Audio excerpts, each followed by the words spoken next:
বাবারা মেয়েকে কেন বেশি ভালোবাসে আর মেয়েরা বাবাকে কেন বেশি ভালোবাসে? প্রশ্ন আছে না নাই? ফিতরাতান, ন্যাচারালি আল্লাহ তাআলা একজন মেয়ের মাঝে বাবার জন্য যে ভালোবাসা দিয়েছেন, বাবার জন্য যে কষ্ট অনুভব করার শক্তি দিয়েছেন, এটা আল্লাহ তাআলা ছেলের মাঝে দেন নাই। ঠিক কিনা বলেন? একজন মেয়ে তার বাবার কষ্ট যেই পরিমাণ বোঝে, একজন মেয়ে তার বাবার স্যাক্রিফাইস যেই পরিমাণ বোঝে, একজন মেয়ে তার বাবার স্ট্রাগল, মেহনত, কষ্ট যেই পরিমাণ বোঝে, ছেলে তার চুল পরিমাণও বোঝে না। And this is also scientifically proven. এটা সায়েন্টিফিকলি প্রমাণিত যে মেয়ে বাবাকে বেশি ভালোবাসে, বাবাও মেয়েকে ভালোবাসে। ইভেন হাদিস থেকেও এটা বোঝা যায় যে আল্লাহ তাআলা মেয়ের হৃদয়ে বাবার জন্য অধিক ভালোবাসা ঢুকিয়ে দিয়েছে। সুবহানাল্লাহ পড়ে। এবার বলেন তো, নবীজির কলিজার টুকরা মেয়ের নাম কি ছিল? ফাতিমা রাদিয়াল্লাহু তাআলা আনহা। Now I am going to give you the best example of love between father and daughter. বাবা এবং মেয়ের ভালোবাসা ইসলামে কত বেশি এবং এই সম্পর্ক কত গভীর, এটা আমরা হাদিস থেকে শুনবো। রাজি আছেন তো ইনশাআল্লাহ? ফার্স্ট হাদিস, একবার ফাতিমা রাদিয়াল্লাহু তাআলা আনহা বসে বসে রুটি খাচ্ছিলেন। বলেন তো কি খাচ্ছিলেন?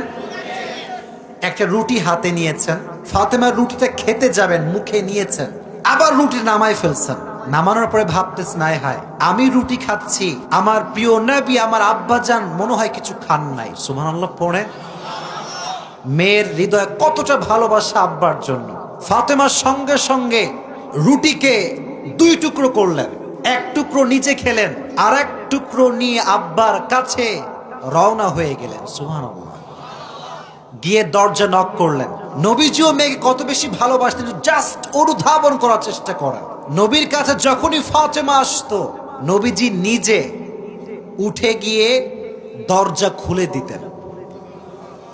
শুধু এতটুকু নয়, দরজা খোলার পরে ফাতেমার হাত ধরতেন, হাত ধরে নিয়ে এসে নবীজি আগে ফাতেমাকে খাটে কিংবা চেয়ারে বসাতেন, তারপর নবীজি ফাতেমার পাশে বসে যেতেন। সুবহানাল্লাহ পড়ে। কত সুন্দর ভালোবাসা। তো ফাতেমা রুটির টুকরা নিয়ে গেছে আব্বার কাছে, প্রিয় নবীর কাছে, প্রিয় হাবিব মুহাম্মদুর রাসূলুল্লাহ সাল্লাল্লাহু আলাইহি ওয়াসাল্লামের কাছে। আব্বাকে বলছে, আব্বাজান আপনার জন্য একটা রুটি নিয়ে আসছি, আপনি কি খাবেন?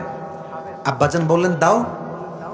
নবীজি নিয়ে খুব দ্রুত খেতে শুরু করলেন, আর তার মেয়ে ফাতেমাকে বললেন, হে আমার ফাতেমা, কলিজার টুকরা মেয়ে, আজ 3 দিন পরে আমার মুখে একটা টুকরা রুটির লোকমা ঢুকেছে, আমি 3 দিন কিছু খেতে পারি নাই।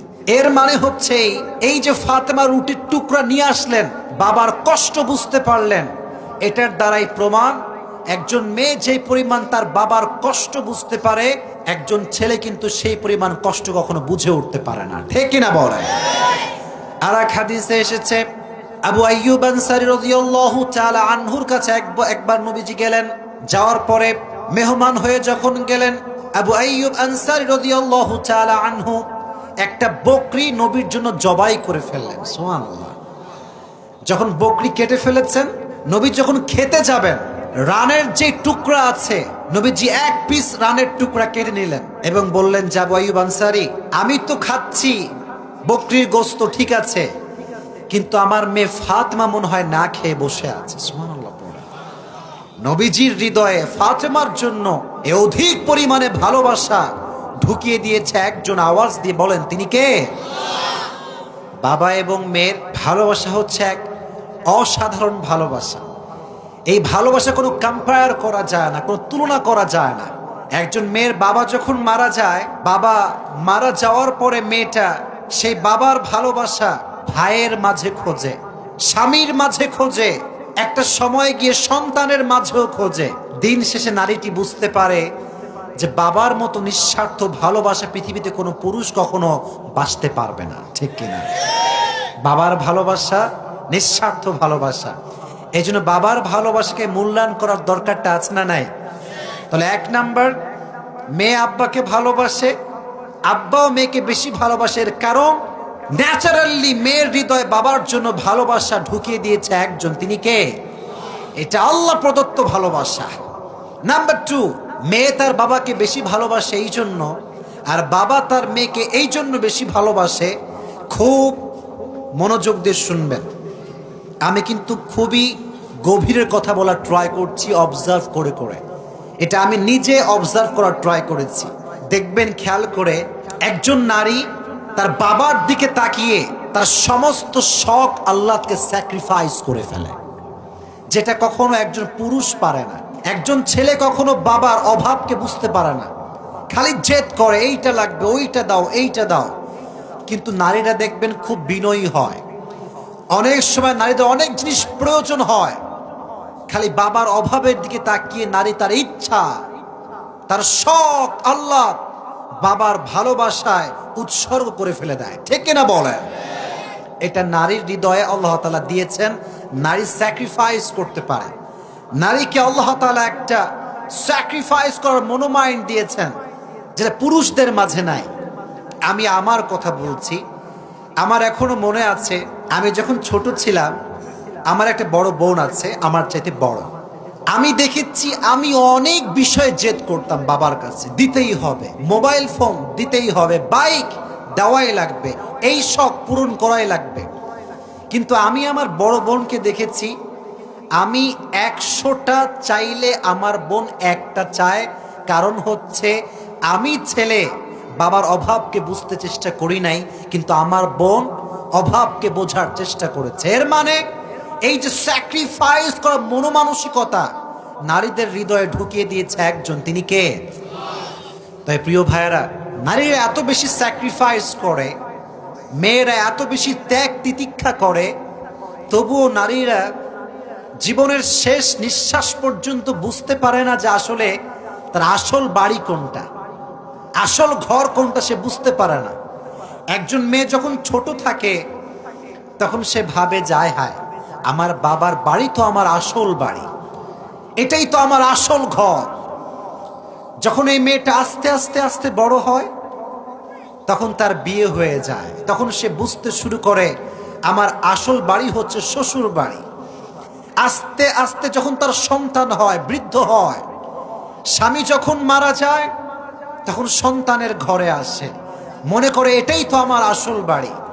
এরকম করতে করতে হায়াতের শেষ নিঃশ্বাস ত্যাগ করে ফেলে, কিন্তু নারী বুঝে ওঠে না তার আসল বাড়ি কোনটা। ঠিক কিনা বলেন? এটা this is the life of women. নারীদের জীবনটা এমন, তাদের জীবনটা হচ্ছে নৌকার মতো, কোথাও স্থির হয় না। আর একটি বিষয় লাস্ট বলতে চাই, সেটি হচ্ছে আজকাল কিছু কিছু বাবারা আছে, দেখা যায় ছেলের স্বপ্নকে পূরণ করতে হাজারো স্যাক্রিফাইস করে, কিন্তু তার মেয়েটা জীবনে ডাক্তার হতে চায়, ভালো কিছু করতে চায়, টু দ্য হালাল ওয়ে। আজকালকার সমাজ, ইসলাম যেই স্বাধীনতা দিয়েছে নারীকে, এটাও তারা কেড়ে নিয়েছে। চিল্লায় কোন ঠিক কিনা? এটা ঠিক না। নারীকে ইসলাম একটা সার্টেন লেভেলে স্বাধীনতা দিয়েছে, আপনি এটাকে কেড়ে নিতে পারবেন না। এজন্য মেয়ের সঙ্গে আজ থেকে ভালো ব্যবহার করবেন না খারাপ ব্যবহার করবেন? কক্সবাজারের ভাইদের আওয়াজ খুবই কম। খারাপ ব্যবহার না ভালো ব্যবহার? আল্লাহ আমাদের সবাইকে এই কথাগুলো মানা, বোঝা এবং আমল করার তৌফিক দান করুক। সকলে পড়না আমিন। মেয়েদের জীবনে যে স্বাধীনতা হয় না, এটা কি আপনারা বিশ্বাস করেন? সবাই হয় না। আমি সেই দিন ফেসবুকে একটা পোস্ট পড়ছিলাম, ওখানে লেখা আছে, এক মেয়ে তার মাকে বলল, আম্মা জান, আচ্ছা মেয়েদের কি শখ আল্লাহদের কোনো দাম নাই? মেয়েদের চাহিদার কি কোনো দাম নাই? আচ্ছা আম্মা জান, মেয়েদের কি স্বাধীনতা বলতে কিছুই নাই?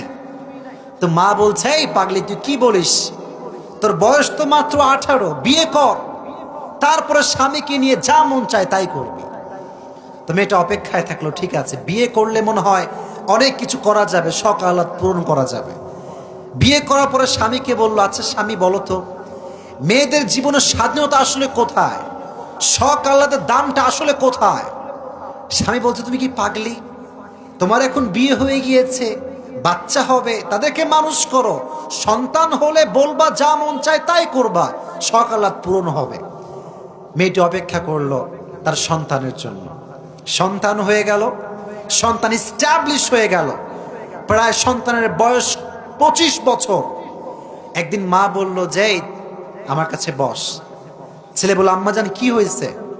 বলছে, আচ্ছা ছেলে বলতো, মায়ের স্বাধীনতা কোথায়, মেয়েদের শখ আল্লাদের দাম আসলে কোথায়? এবার ছেলে খুব গম্ভীর মুখে বলল, আম্মা তুমি কি পাগল হয়ে গিয়েছো? তোমার কি বুড়ি বয়সে ভ্রীমতি ধরছে? তুমি এখন বুড়ি মানুষ, কবরে তোমার অলরেডি একবার ঢুকে গিয়েছে, মানে আল্লাহ বিল্লাহ করো, তোমার সময়টা শেষ। এর মানে এটাই যে ইসলাম যে পরিমাণ স্বাধীনতা ইসলাম দিয়েছে নারীকে, এর 1 পয়সা পরিমাণ স্বাধীনতা আজকাল আমরা দিতে যাচ্ছি না, ঠিক কিনা বলেন? আজকে আমরা অনেক কঠোরপন্থী হয়ে গিয়েছি। তবে ইসলাম যতটুকু দিয়েছে ততটুকুই আমরা দিব। রাজি আছেন তো ইনশাআল্লাহ? আল্লাহ তাআলা আমাদের সবাইকে মানা বোঝা এবং আমল করার তৌফিক দান করুক। সকলে পড়া আমিন।